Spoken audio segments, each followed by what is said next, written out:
magaalada waxaa si weyn looga dareemayaa u diyaargarowgii ugu dambeeyay ee doorashooyinka xildhibaanada baarlamaanka dowladda Soomaaliya iyo waliba maalmaha xurriyadda ee foodan ugu soo haya.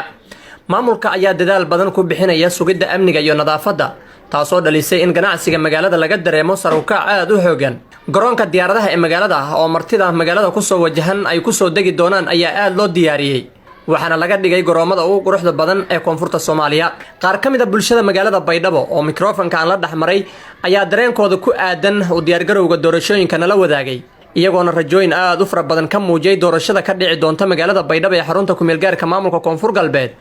waxaana maamulka ay ugu mahadceliyeen dadaalada uu ku sugayo amniga isla markaasina uu ku diyaarinayo magaalada. waxaan soo dhaweynaynaa doorashada dalka ka dhacayso sanadkan 2021 runtii waxaan isleenahay haddana shacabka nahay waxaan isleenahay inay noqon doonto doorasho shacabka Soomaaliyeed mustaqbalkooda iyo ahdaftooda lagu guuleysan doono ay noqon doonaan. Assalaamu calaykum waraxmatullaahi wabarakaatuh. Salaame baan dadku ka hadal faday jantigana aan hor dhigay doorashada sida magaalada Bilcadiya saar kon magaalada Tiidaan Bilcadiya oo niha saaradana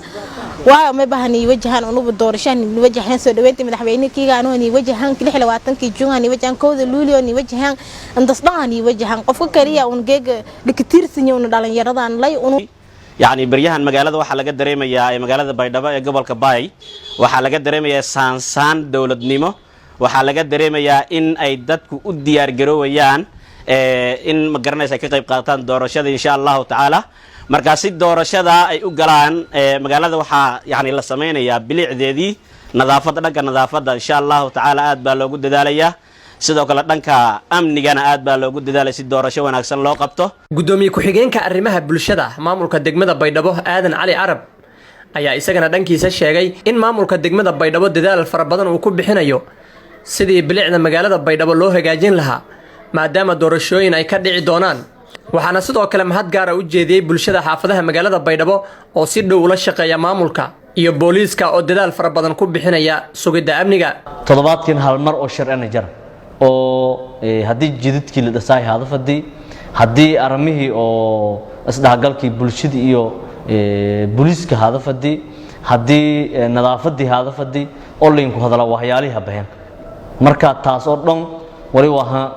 talaabooyinshii waana qaadnay waana wadna waan wali hakii wadaaga doonay iyago si rasmi ah leen qobadi ama yaba meel raay niilwada yakii wadaaga doon hadii la yar meel faylan waan marahay. Siraaj Sheikh Warbaahinta Qaranka Soomaaliya.